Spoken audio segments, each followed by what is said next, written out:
কুবরা আরো কাছে আগায় গেলেন। আরে এই সময় মুহাম্মদ এখানে কেন?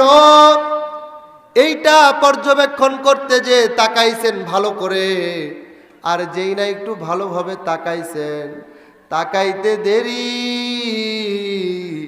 আহারে নবী আমার সেও দেখতেছেন কে আসলো তাকে দেখার জন্য, তিনিও একটু মুখটা ঘুরে তাকাইছেন। যেই না তাকাইছেন, খাদিজাতুল কুবরা ও মুহাম্মাদুর রাসূলুল্লাহর দিকে তাকাইছেন, নবী আমার খাদিজার দিকে তাকাইছেন, দুইজনের চোখে চোখ পড়ে গেছে। আল্লাহু আকবার। আর আমার নবীর চেহারা তো এত সুন্দর, যার দিকে যদি কোনো ক্ষুধার্ত মানুষ একবার তাকায় তার ক্ষুধা নিবারণ হয়ে যায়। আল্লাহু আকবার। আরে এইটা তো এমন নবী, যেই নবীর চেহারার দিকে তাকাইলে জীবন দিতে সাহাবারা প্রস্তুত হয়ে যায়। সুবহানাল্লাহ। শোনেন নাই? শোনেন নাই? হ্যাঁ, শোনেন নাই? কবি ডাক দিয়ে বলেন, ইউসুফ কি জিয়ারত মে দস্তে কাতল।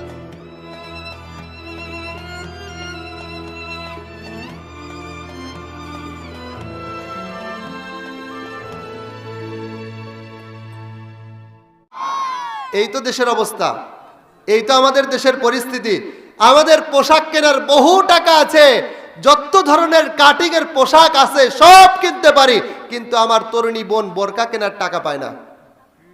কথা কয় না? আমার দেশে তো বোরকা নিয়ে অনেক ধরনের কথা আছে, কিন্তু আমার বোনের তো বোরকা পরার প্রতি ইচ্ছাই নাই, তাহলে ওরা তো অন্য ধরনের কথা বলতেই পারে। আমি ডাক দিয়ে বলি, তরুণী বোন আমার, তোমাদের জন্য সঙ্গীতের একটা দুই কলি বলে যাই, শুনে রাখো। সেজে গুজে আপুরে কোথা যাও দুপুরে, একটু ইকো দেন, এই একটু ইকো দেন, হালকা একটু ইকো দেন। সেজে গুজে আপুরে কোথা যাও দুপুরে, ওরে আপু শুনে যাও বোরখাটা পরে যাও, বোরখাটা পরে গেলে লাভ কি জানিস, বখাটে যুবক দেখে দেবে না রে শীষ তোরে, রিক্সাওয়ালায় দেখে দেবে না রে শীষ। কথা কয় না?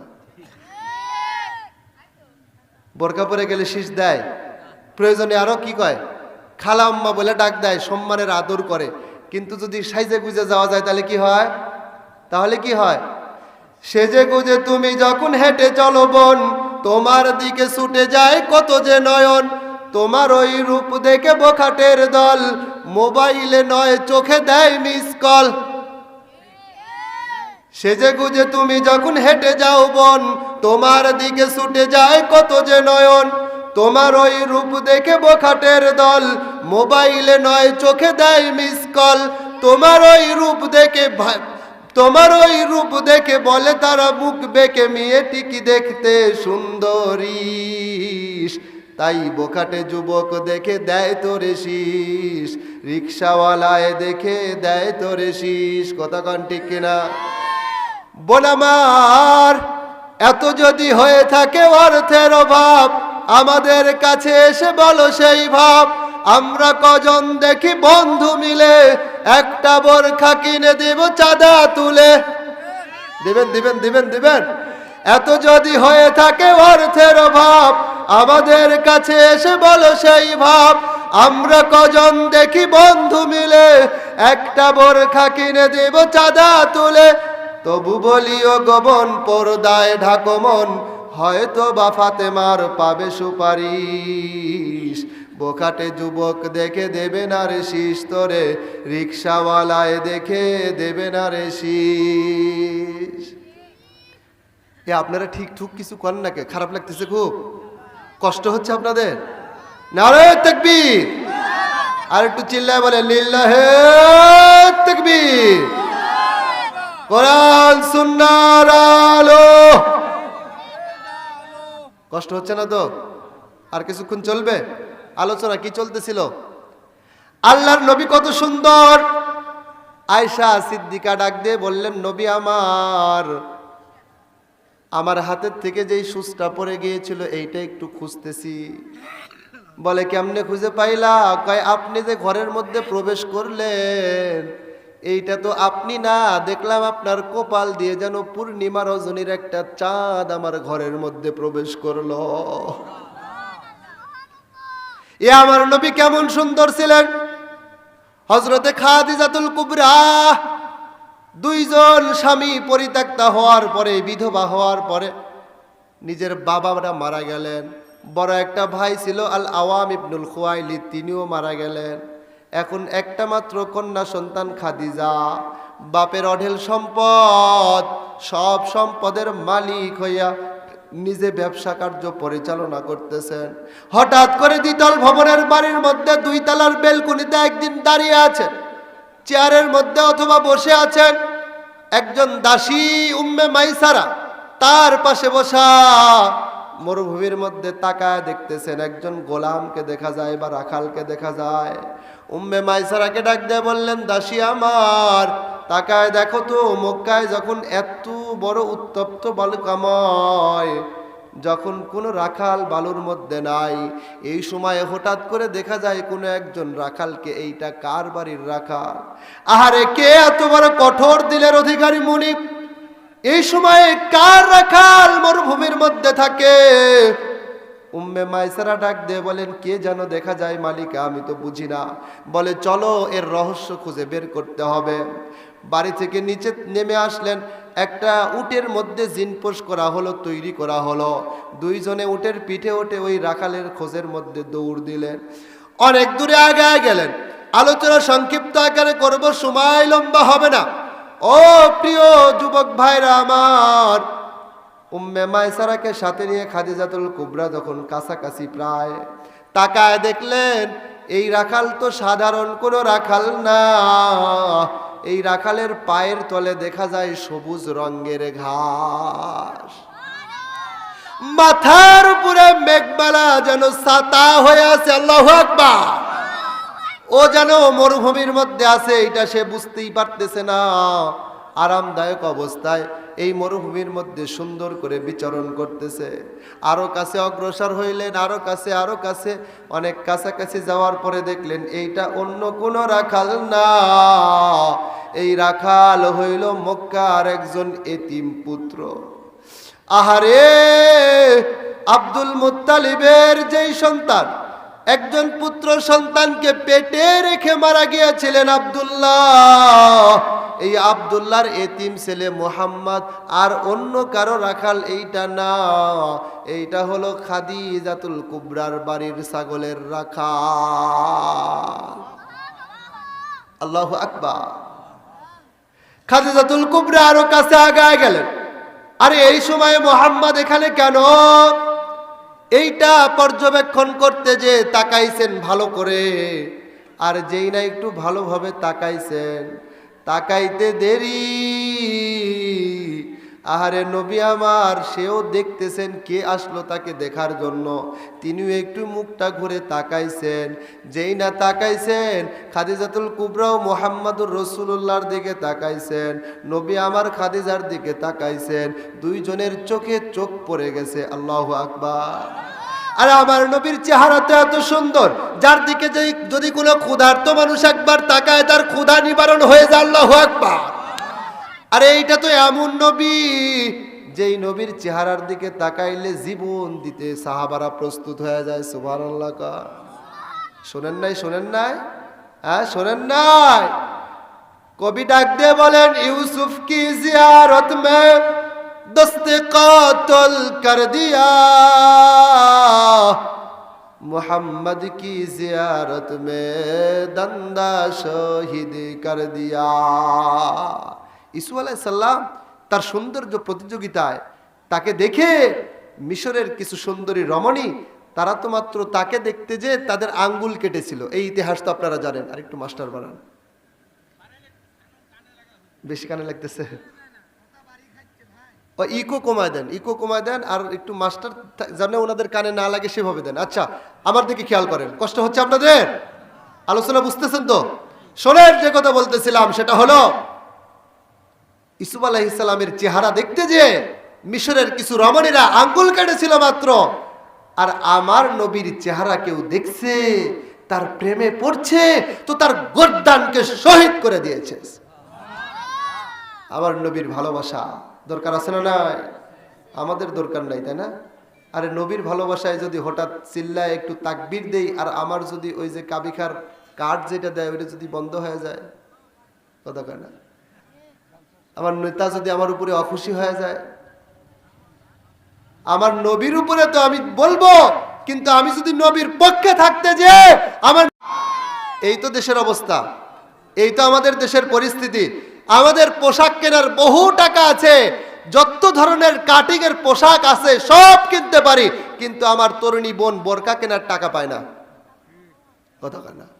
আমার দেশে তো বোরকা নিয়ে অনেক ধরনের কথা আছে, কিন্তু আমার বোনের তো বোরকা পরার প্রতি ইচ্ছাই নাই, তাহলে ওরা তো অন্য ধরনের কথা বলতেই পারে। আমি ডাক দিয়ে বলি, তরুণী বোন আমার, তোমাদের জন্য সঙ্গীতের একটা দুই কলি বলে যাই, শুনে রাখো। সেজে গুজে আপুরে কোথা যাও দুপুরে, একটু ইকো দেন, এই একটু ইকো দেন, হালকা একটু ইকো দেন। সেজে গুজে আপুরে কোথা যাও দুপুরে, ওরে আপু শুনে যাও বোরখাটা পরে যাও, বোরখাটা পরে গেলে লাভ কি জানিস, বোখাটে যুবক দেখে দেবে না রে শীষ তোরে, রিক্সাওয়ালায় দেখে দেবে না রে শীষ। কথা কয় না? বোরকা পরে গেলে শীষ দেয়, প্রয়োজনে আরো কি কয়, খালাম্মা বলে ডাক দেয়, সম্মানের আদর করে। কিন্তু যদি সাইজে গুজে যাওয়া যায় তাহলে কি হয়? তাহলে কি হয়? সেজে গুজে তুমি যখন হেঁটে চলো বোন, তোমার দিকে ছুটে যায় কত যে নয়ন, তোমার ওই রূপ দেখে বোখাটের দল, মোবাইলে নয় চোখে দেয় মিস কল। সেজে গুজে তুমি যখন হেঁটে যাও বোন, তোমার দিকে ছুটে যায় কত যে নয়ন, তোমার ওই রূপ দেখে বোখাটের দল, মোবাইলে নয় চোখে দেয় মিস কল। তোমার ওই রূপ দেখে বলে তারা মুখ বেঁকে মেয়েটি কি দেখতে সুন্দরী, তাই বোখাটে যুবক দেখে দেয় তোরে শীষ, রিক্সাওয়ালায় দেখে দেয় তোরে শীষ। কথা কন ঠিক কিনা? বোন আমার, এত যদি হয়ে থাকে অর্থের অভাব, আমাদের কাছে এসে বলো সেই ভাব, আমরা কজন দেখি বন্ধু মিলে একটা বোরখা কিনে দেব চাঁদা তুলে। দিবেন দিবেন দিবেন দিবেন। এত যদি হয়ে থাকে অর্থের অভাব, আমাদের কাছে এসে বলো সেই ভাব, আমরা কজন দেখি বন্ধু মিলে একটা বোরখা কিনে দেব চাঁদা তুলে। তবু বলিও গোবন পর্দায় ঢাকো মন, হয়তো বা ফাতেমার পাবে সুপারিশ, বোখাটে যুবক দেখে দেবে না রে শীষ তোরে, রিক্সাওয়ালায় দেখে দেবে না রে শীষ। এ আপনারা ঠিক ঠুক কিছু করেন নাকি? খারাপ লাগতেছে, খুব কষ্ট হচ্ছে আপনাদের? নারে তাকবীর! আর একটু চিল্লায় বলে লিল্লাহে তাকবীর। কোরআন সুন্নাহর আলো। কষ্ট হচ্ছে না তো? আর কিছুক্ষণ চলবে আলোচনা। কি চলতেছিল? আল্লাহর নবী কত সুন্দর। আয়েশা সিদ্দিকা ডাক দিয়ে বললেন, নবী আমার হাতের থেকে যেই সুচটা পড়ে গিয়েছিল এইটা একটু খুঁজতেছি। বলে কেমনে খুঁজে পাইলা? কয় আপনি যে ঘরের মধ্যে প্রবেশ করলেন এইটা তো আপনি না, দেখলাম আপনার কপাল দিয়ে যেন পূর্ণিমা রজনীর একটা চাঁদ আমার ঘরের মধ্যে প্রবেশ করলো। এ আমার নবী কেমন সুন্দর ছিলেন। হযরতে খাদিজাতুল কুবরা দুইজন স্বামী পরিত্যক্তা হওয়ার পরে, বিধবা হওয়ার পরে নিজের বাবারা মারা গেলেন। বড় একটা ভাই ছিল আল আওয়াম ইবনুল খুয়াইলিদ, তিনিও মারা গেলেন। এখন একটা মাত্র কন্যা সন্তান খাদিজা, বাপের অঢেল সম্পদ, সব সম্পদের মালিক হইয়া নিজে ব্যবসা কার্য পরিচালনা করতেছেন। হঠাৎ করে দ্বিতল ভবনের বাড়ির মধ্যে 2 তলার বেলকুনিতে একদিন দাঁড়িয়ে আছেন, চেয়ারের মধ্যে অথবা বসে আছেন। একজন দাসী উম্মে মাইসারা তার পাশে বসা মরুভূমির মধ্যে তাকায় দেখতেছেন। একজন গোলামকে দেখা যায় বা রাখালকে দেখা যায়। উম্মে মাইসারাকে ডাক দিয়ে বললেন, দাসী আমার, তাকায় দেখো তো, মক্কায় যখন এত বড় উত্তপ্ত বালুকাময়, যখন কোনো রাখাল বালুর মধ্যে নাই, এই সময় হঠাৎ করে দেখা যায় কোনো একজন রাখালকে। এইটা কার বাড়ির রাখাল? আহারে, কে এত বড় কঠোর দিলের অধিকারী মুনিব? এই সময়ে কার রাখাল মরুভূমির মধ্যে থাকে? উম্মে মাইসারা ডাক দিয়ে বলেন, কে যেন দেখা যায় মালিক, আমি তো বুঝি না। বলে চলো এর রহস্য খুঁজে বের করতে হবে। বাড়ি থেকে নিচে নেমে আসলেন, একটা উটের মধ্যে জিনপোষ করা হলো, তৈরি করা হলো। দুইজনে উটের পিঠে উঠে ওই রাখালের খোঁজের মধ্যে দৌড় দিলেন। অনেক দূরে আগায় গেলেন। আলোচনা সংক্ষিপ্ত আকারে করব, সময় লম্বা হবে না। ও প্রিয় যুবক ভাইরা আমার, উম্মে মায়সারাকে সাথে নিয়ে খাদিজাতুল কুবরা যখন কাছাকাছি প্রায়, তাকায় দেখলেন এই রাখাল তো সাধারণ কোনো রাখাল না। এই রাখালের পায়ের তলে দেখা যায় সবুজ রঙের ঘাস, মাথার উপরে মেঘমালা যেন ছাতা হয়ে আছে। আল্লাহু আকবার। ও যেন মরুভূমির মধ্যে আছে, এটা সে বুঝতেই পারতেছে না। আরামদায়ক অবস্থায় এই মরুভূমির মধ্যে সুন্দর করে বিচরণ করতেছে। আরো কাছে অগ্রসর হইলেন, আরো কাছে, আরো কাছে। অনেক কাছাকাছি যাওয়ার পরে দেখলেন এইটা অন্য কোন রাখাল না, এই রাখাল হইল মক্কার একজন এতিম পুত্র। আহারে, আব্দুল মুত্তালিবের যেই সন্তান, একজন পুত্র সন্তানকে পেটে রেখে মারা গিয়েছিলেন আব্দুল্লাহ, এই আব্দুল্লাহর এতিম ছেলে মুহাম্মদ। আর অন্য কারো রাখাল এইটা না, এইটা হলো খাদিজাতুল কুবরার বাড়ির ছাগলের রাখাল। আল্লাহু আকবার। খাদিজাতুল কুবরা আরো কাছে আগায় গেলেন। আরে এই সময়ে মুহাম্মদ এখানে কেন? এইটা পর্যবেক্ষণ করতে যে তাকাইছেন ভালো করে, আর যেই না একটু ভালোভাবে তাকাইছেন, তাকাইতে দেরি। আহারে নবী আমার, সেও দেখতেছেন কে আসলো তাকে দেখার জন্য, তিনিও একটু মুখটা ঘুরে তাকাইছেন। যেই না তাকাইছেন, খাদিজাতুল কুবরাও মুহাম্মাদুর রাসূলুল্লাহর দিকে তাকাইছেন, নবী আমার খাদিজার দিকে তাকাইছেন। দুইজনের চোখে চোখ পড়ে গেছে। আল্লাহু আকবার। আর আমার নবীর চেহারা তো এত সুন্দর, যার দিকে যদি কোনো ক্ষুধার্ত মানুষ একবার তাকায়, তার ক্ষুধা নিবারণ হয়ে যায়। আল্লাহু আকবার। আরে এইটা তো এমন নবী, যেই নবীর চেহারার দিকে তাকাইলে জীবন দিতে সাহাবারা প্রস্তুত হয়ে যায়। সুবহানাল্লাহ। শোনেন নাই? শোনেন নাই? হ্যাঁ, শোনেন নাই? কবি ডাক দিয়ে বলেন, ইউসুফ কি জিয়ারত মে দস্তে কাতল কর দিয়া,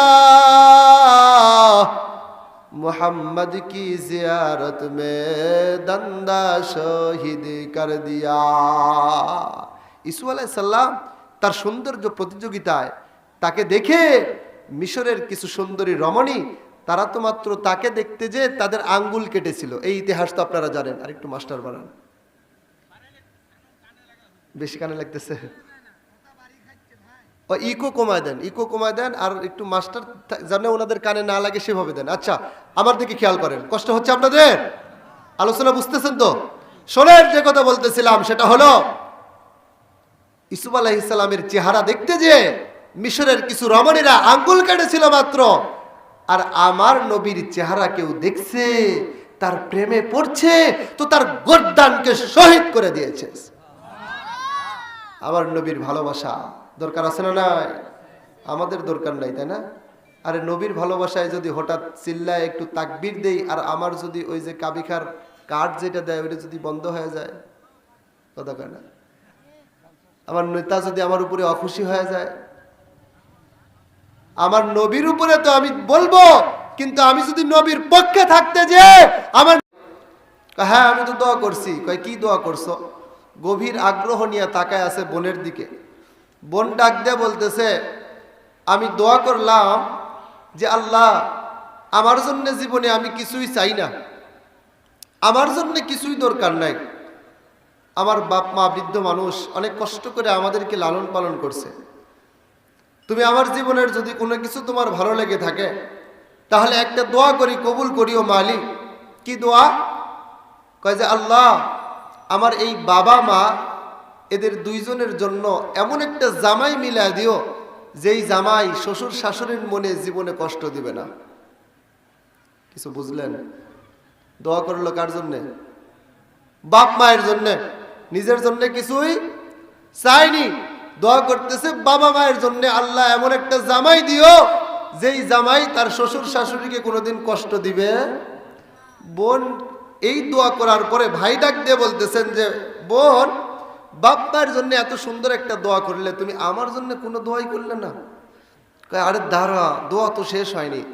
আমি আল্লাহর কাছে বললাম, আল্লাহ প্রথম বলটা মিস্টেক হতে পারে, তো প্রথম দোয়া যদি তুমি নাই কবুল করো, তাহলে 2 নম্বরে আর একটা দোয়া করি, আমার একটা মাত্র ভাই, তুমি যদি প্রথম দোয়া কবুল নাই করো, তাহলে আর একটা দোয়া করতেছি, আল্লাহ তুমি আমার এই ছোট ভাইটার জন্য এমন একটা দুলাভাই মিলা দিও, যেই দুলাভাই এই শালাটাক সাথে করে নিয়ে মাহফিল হলে বাজারে বাজারে ঘুরবে, যা মনে চায় কিনে দিবে, জীবনে কোনোদিন কষ্ট দিবে না, এরকম একটা দুলাভাই তুমি দিও। আলোচনা বুঝে থাকলে আপনাদের বলতে হবে, দোয়া করলো কার জন্যে? হ্যাঁ, নিজের জন্য, বাপ মায়ের জন্য আর ছোট ভাইয়ের জন্য, কিন্তু দোয়া লাগলো কার জন্যে? দোয়া করে বাপ মায়ের জন্য আর ভাইয়ের জন্য, কিন্তু হয়ে যায় নিজের। মুসলমান যদি বুঝে শুনে শুকরিয়া আদায় করতে পারে আল্লাহর, তাহলে এই শুকরিয়া আদায় করার কারণে আল্লাহর নবী বলেন, কেউ যদি একবার আলহামদুলিল্লাহ বলল, তাহলে এই বলনেওয়ালার জন্য আসমান জমিনের মাঝে যতখানি ফাঁকা জায়গা আছে নেকির দ্বারা পূর্ণ হয়ে যায়। কাজ করব কার জন্যে? আর লাভ হবে কার? কথা কি বুঝতেছেন? কাজ করব আল্লাহর জন্য, লাভ হবে। আসেন, লম্বা সময় আমি নিতে পারবো না, যেহেতু আমার শরীরের অবস্থা খারাপ, আপনাদেরও কষ্ট হবে, আমি আপনাদেরকে হয়তো ঠিক মতো বুঝাইতে পারবো না, আর গোলা বসা থাকলে তো কেমন হয় বুঝেনি আপনারা। এজন্য সরাসরি ডাইরেক্টলি আলোচনায় চলে যাচ্ছি। শোনেন, আমি মহাবিশ্বের মহাবিশ্বয় মহান গ্রন্থ কালামুল্লাহ শরীফের একখানা অতি সুপরিচিত আয়াতে কারিমা তেলাওয়াত করেছি। এই আয়াত আপনারা বহুবার বহু জায়গায় শুনেছেন, বহু আলেমদের কাছ থেকে শুনেছেন, নিজেরাও অনেকে এই আয়াতের অর্থ মুখস্থ করে ফেলেছেন। মহান রব ডাক দিয়ে বলতেছেন, কুল ইন কুনতুম তুহিব্বুনাল্লাহা ফাত্তাবিউনি, নবী হে আপনি বলে দেন আপনার উম্মতদেরকে, যদি তারা আপনার ভালোবাসা পেতে চায়, আমার ভালোবাসা পেতে চায়, তাহলে যেন ইত্তেবা করে আপনার। সুবহানাল্লাহ। ভালোবাসা আমরা পেতে চাই কার? ইত্তেবা করতে হবে কার? বুঝবেন, ভালো করে বুঝবেন। আল্লাহ ডাক দিয়ে বললেন, নবী আমার আপনি বলে দেন, সারা দুনিয়ার মানুষেরা আমার ভালোবাসা পেতে চায়, সকলের উদ্দেশ্য হলো শেখ হাসিনার ভালোবাসা, কিন্তু ইত্তেবা করা লাগে জুনায়েদ আহমেদ পলকের। আল্লাহ ডাক দিয়ে বললেন, ওরা আমাকে চায়, আমার জাহান্নাম থেকে বাঁচতে চায়, আমার জান্নাতে যাইতে চায়, তাহলে ওদেরকে আমি সহজ একটা থিওরি দিলাম। থিওরিটা হলো ওরা যেন ইত্তেবা করে আপনার। কি লাভ হবে? কি লাভ হবে? আল্লাহ ডাক দিয়ে বলতেছেন, এই একটা থিওরির মধ্যে যদি ওরা চলে আসে, তাহলে ওদের লাভ হবে, ওয়াগফির লাকুম যুনুবাকুম ওয়াল্লাহু গফুরুর রহিম।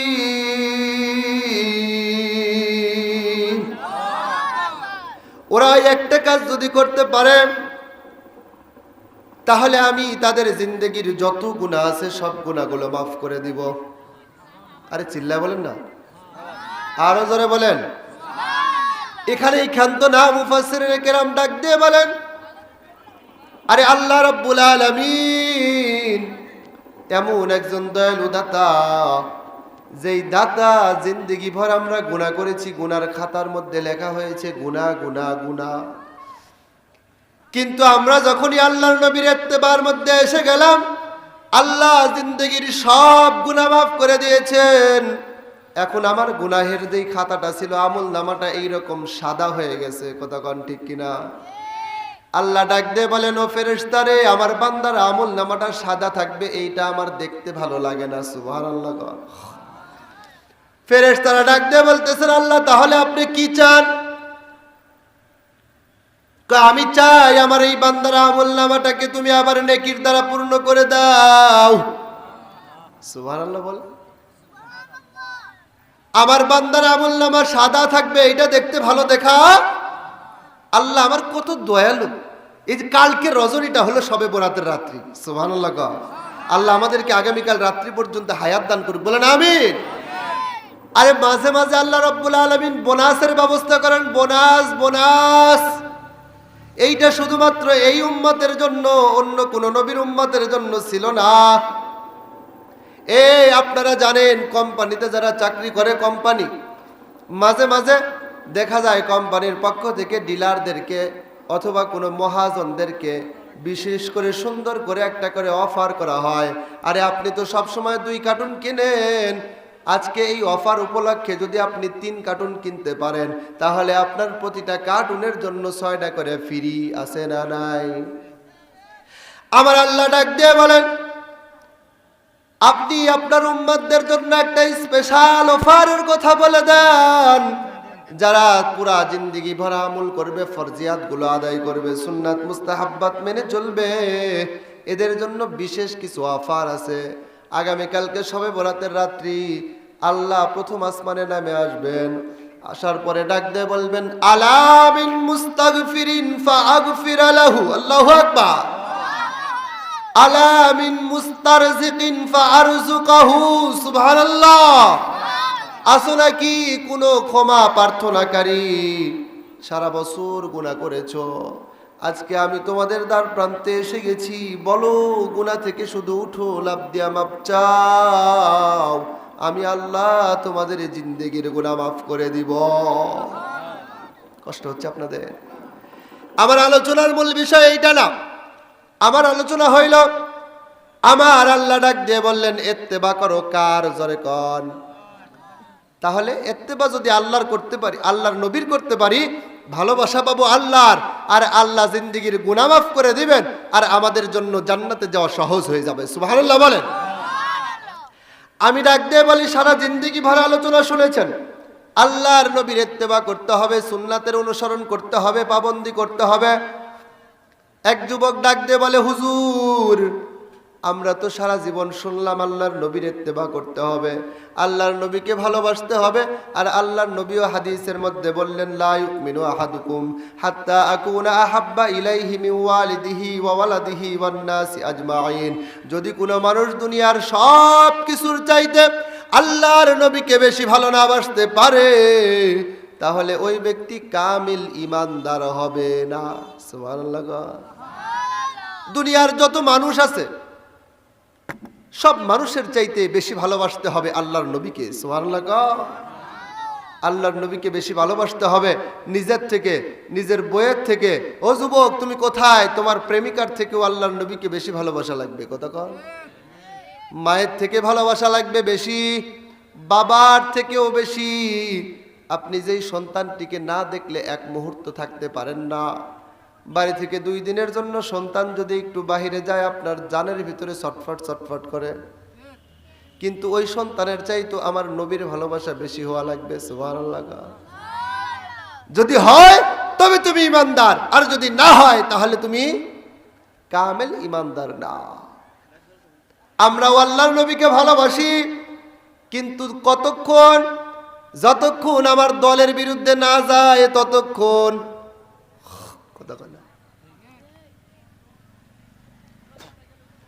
আমাদের নবীকে ভালোবাসা হইল দলের বিরুদ্ধে গেলে, আর নবী না এবার দল। কথা কয় না? কষ্ট আপনাদের কোন সমস্যা হচ্ছে নাকি? কিন্তু আল্লাহর নবী কি বললেন, লা ইউমিনু আহাদুকুম হাত্তা আকুনা আহাব্বা ইলাইহি মিন ওয়ালিদিহি ওয়া ওয়ালাদিহি ওয়ান নাসি আজমাইন। আরে কিসের দল?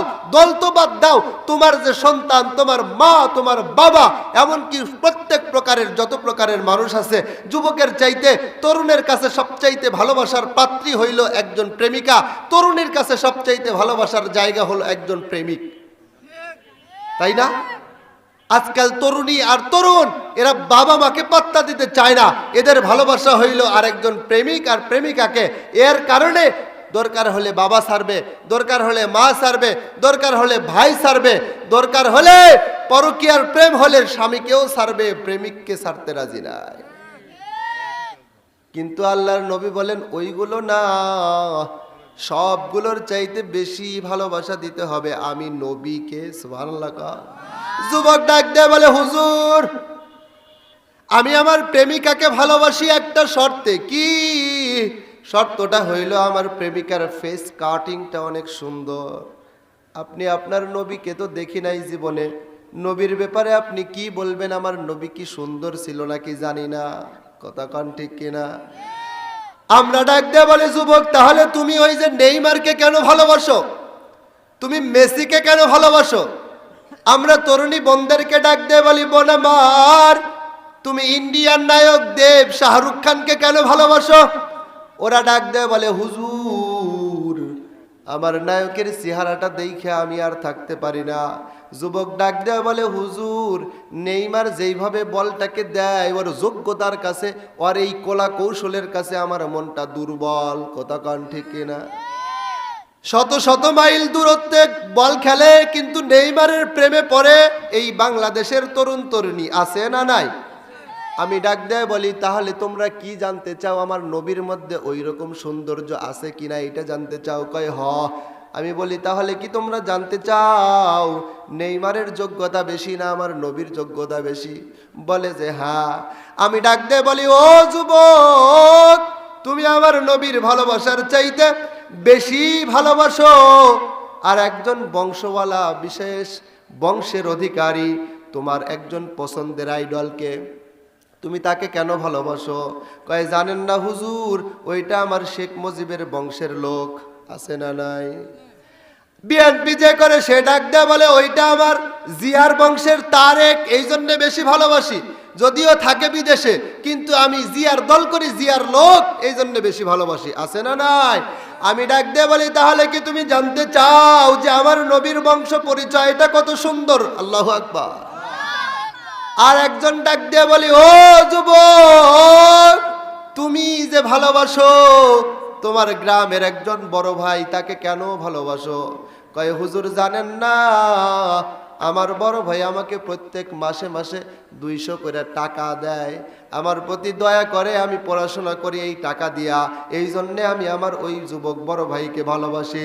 আমি ডাক দিয়ে বলি, তাহলে কি তুমি জানতে চাও আমার নবী বিশ্ব নবীর দয়া আমার উপরে কত বেশি? আমি আপনাদের মাঝে 4টা বিষয় বলে ফেলেছি। একজন আর একজন মানুষের প্রেমে পড়ে 4 কারণে। কয় কারণে জোরে কর? একজন আর একজনকে ভালোবাসে, মহাব্বত করে 4 কারণের যে কোনো একটা কারণ। এই 4টার কোনো একটা যদি পাওয়া না যায় তাহলে কেউ কাউকে ভালোবাসে না। 4টা কারণ হইল কামাল জামাল নওয়াল ইহসান, অথবা জামাল কামাল নওয়াল ইহসান। 4টা কি কি? 1 নাম্বার সৌন্দর্য, 2 নাম্বার যোগ্যতা, 3 নাম্বার বংশ, 4 নাম্বার দয়া। কেউ কারো প্রেমে পড়ে সৌন্দর্য দেখা।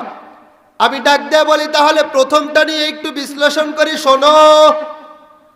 আমাদের মূল টার্গেট হইল আল্লাহর নবীর ভালোবাসা, আর ভালোবাসলেই আনুগত্য করা যায়, কথা কন ঠিক কিনা?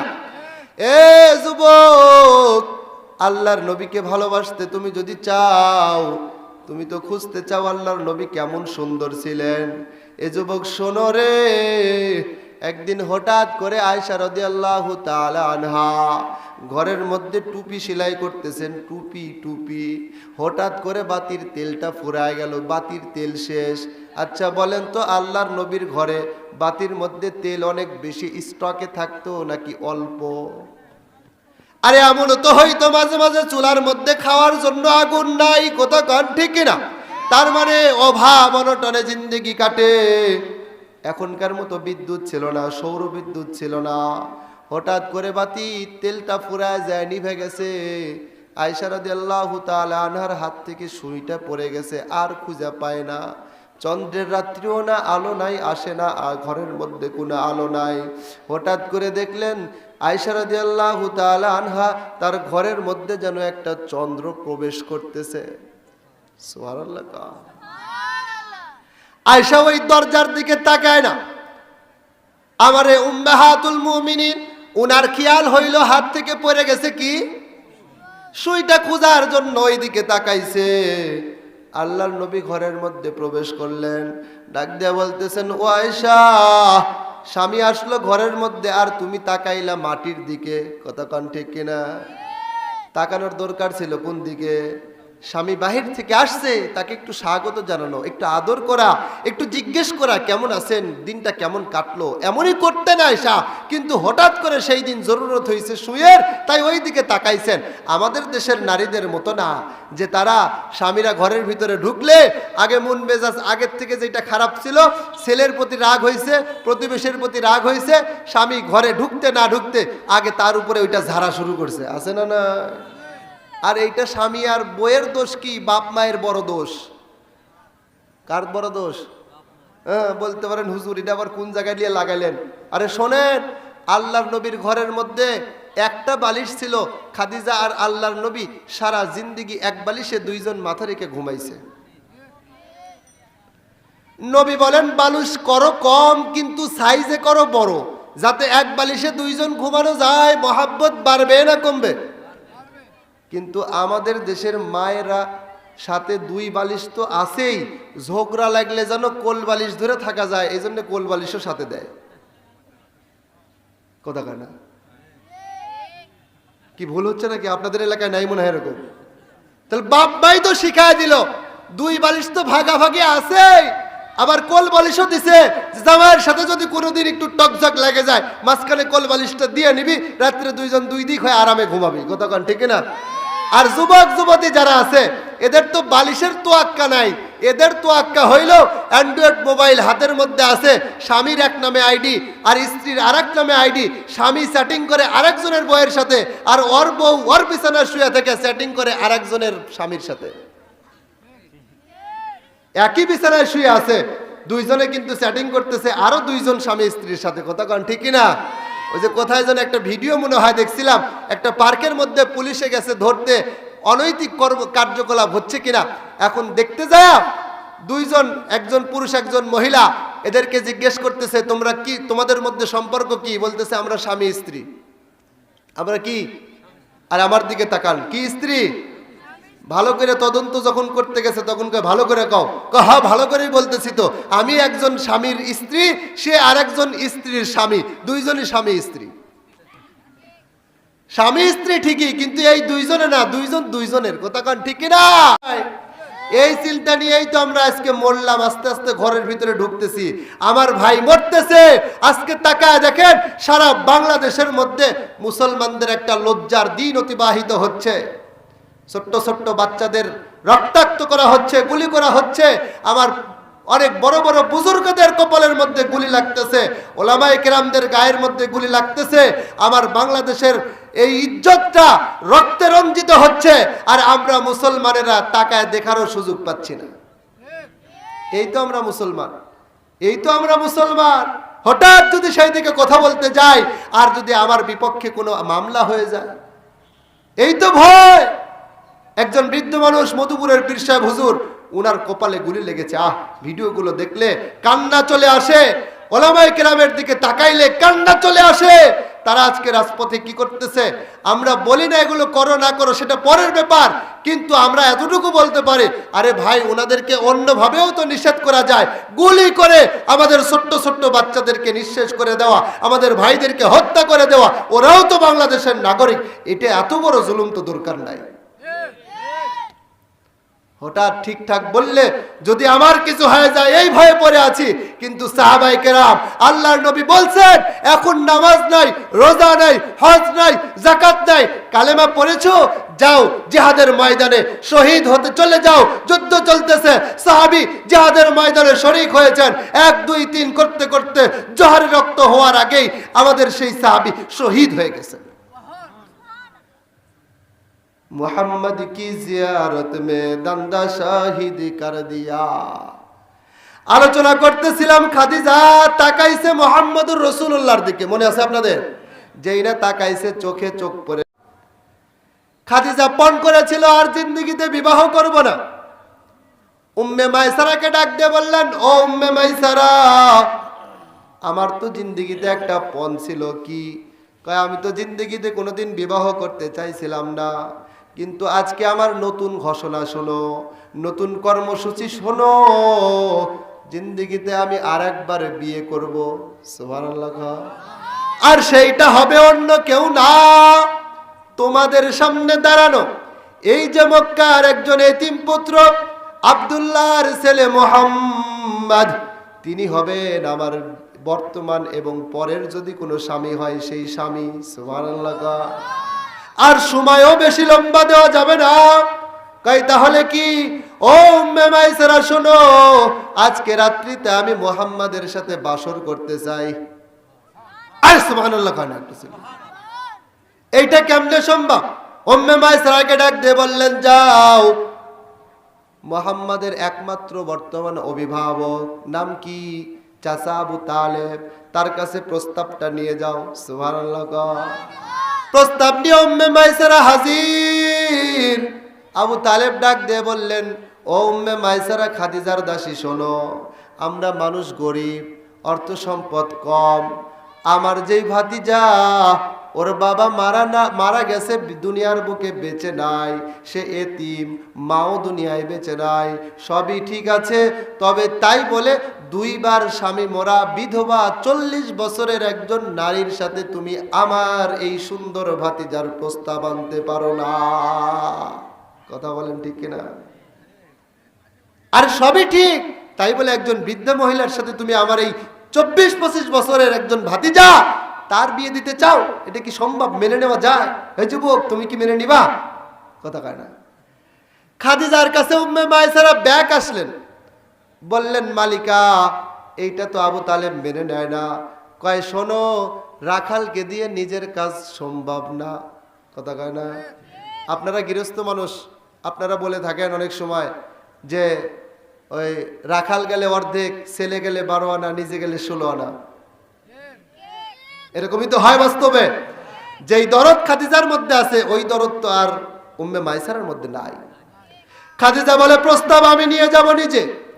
আবু তালেবের সামনে হাজির। চাচা, জিন্দেগিতে আপনার কাছে কিচ্ছু চাই নাই, আজকে একটা জিনিস চাবো, আপনি না করতে পারবেন না। বলে, কি? কয়, আমার আর কিচ্ছু দরকার নাই। আমাকে আবু জাহেল প্রস্তাব করেছে, প্রত্যাখ্যান করেছি।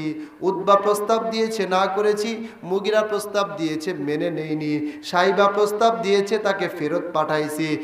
চারজন মক্কার নেতা, তাদেরকে আমি ফেরত দিয়েছি, বিবাহ আর জিন্দেগিতে করব না। পণ করেছিলাম, চাচা আপনার ভাতিজাকে আজকে কাছে থেকে ভালো করে একবার মাত্র দেখেছি। যেই না আমি একবার দেখেছি, অমনি আমি ফিট হয়ে গেছি। আমার আর কিচ্ছু চাই না, আপনার ভাতিজা মুহাম্মাদের সাথে আজকে রাতে বাসর করতে চাই। সামনাসামনি খাদিজার প্রস্তাবে আবু তালেব একটু টলে গেলেন, কিন্তু বললেন, না, তারপরেও আমার ভাতিজার সম্মতি ছাড়া আমি অনুমতি দিতে পারি। এখন তো আরো বেশি, খবরদার, ছেলের অনুমতি ছাড়া বিয়ে দিয়েন না। বিয়ের রাত্রেই কিন্তু ছেলে ভাইকে চলে যাবে আরেকজনের নিয়ে। কথা কয় না? এরকম হচ্ছে কি হচ্ছে না? অনুমতি নিতে হবে, এটা তো ইসলামেরই কায়দা, শরীয়তের বিধিবিধান। অনুমতি নেবে না কেন? এই যুবক, ভিতরে আসো, তোমাদের পক্ষে ওয়াজ হবে তো আজকে, কিন্তু ভিতরে আসা লাগবে। বাইরে থাকলে তোমাদের পক্ষে তো কথা বলা যাবে না। আসো, ভিতরে চলে আসো, দেখো কিছুক্ষণ, তারপরে ভালো লাগবে। আমার প্রিয় বন্ধু শোনেন, এইবার খাদিজার কথার সাথে তাল মিলায়া আবু তালেব বললেন, ভাতিজা মুহাম্মদ কোথায় আছে, ডাকো।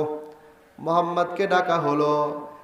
ইতিমধ্যেই আল্লাহর নবী মুহাম্মাদের মধ্যে আল্লাহর পক্ষ থেকে অনেক বড় ধরনের অপারেশন দিলের মধ্যে হয়ে গেছে। সুবহানাল্লাহ।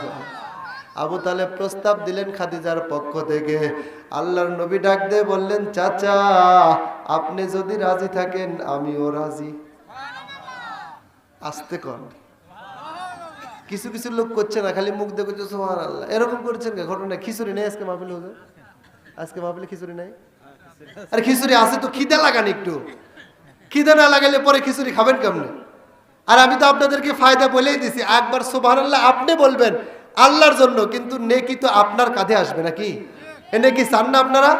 নেকি চান? কেটে কেটে 2 হাত তুলে উঁচু করে আল্লাহকে দেখেন। আল্লাহু আকবার, নারায়ে তাকবীর, আর জোরে নারায়ে তাকবীর। কোরআন সুন্নাহর আলো, আজকের মাহফিল চলবে। হাত নামান, একটু মুখটা খোলেন, মুখ খোলার অভ্যাস করেন। প্রধান বক্তা কিছুক্ষণ পরে চলে আসবেন, উনি এসে যদি দেখে যে এরকম একটা সমুদ্র সামনে রেখে এক পাশে মিয়ানমার আর এক পাশে বাংলাদেশ, কবি যে কি ব্যাপার, রোহিঙ্গা কতগুলো জায়গা দিলাম, তোমাদের এখনো জায়গা হলোই না, কথা কর। তো এই জন্য একটু চাপা চেপে ভালো করে এক দেশের মানুষ হয়ে বসেন, বিভিন্ন দেশের মানুষ হয়ে বসেন না। ওই পাশে ছোট্ট একটা বড়িগঙ্গা করে থুয়ে দিছে, এই বড় ভাই এর সামনে আগে আসেন না, এই ফাঁকাগুলো একটু পূরণ করেন।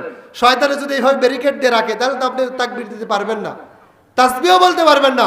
শয়তান ওই দিক থেকে আপনাকে বলবি যে থাক থাক থাক থাক, মুখটা নড়াস না, কথা কন ঠিক না? আসেন আলোচনা করি। যে কথা বলতেছিলাম, মুহাম্মদুর রাসূলুল্লাহ রাজি, সুবহানাল্লাহ কর। আচ্ছা, ছেলে আর মেয়ে দুইজনই যদি হয় রাজি, তাহলে প্রয়োজন কিসের? আরে জোরে কন।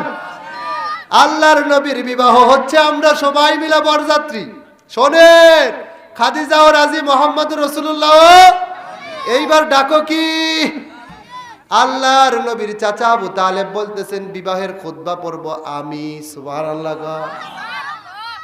রাত্রি বেলায় দুইজনের বিবাহ বন্ধনে আবদ্ধ হওয়ার ব্যবস্থা হয়ে গেল, সুবহানাল্লাহ জোরে কর। আবু তালেব খুতবা দিয়ে ছোট্ট করে মোনাজাত দিয়ে বিদায় হয়ে চলে গেলেন। খাদিজাতুল কুবরার সাথে আমাদের নবী আখিরি জামানার পয়গম্বর মুহাম্মদুর রাসূলুল্লাহর বাসর কমপ্লিট, সুবহানাল্লাহ কর। এইবার আমি জিজ্ঞেস করতে চাই, আল্লাহর নবীর সাথে এখনো নবী হননি, মাত্র 24-25 বছর বয়স, খাদিজাতুল কুবরার বিবাহ হওয়াতে আপনি আমরা সকলে খুশি না বেজার? আরো জোরে কোন, খুশি না বেজার? আল্লাহ খুশি, ফেরেশতারা খুশি, তারা দুইজনে খুশি, আমরা সবাই খুশি। কিন্তু সেই সময়ে মাত্র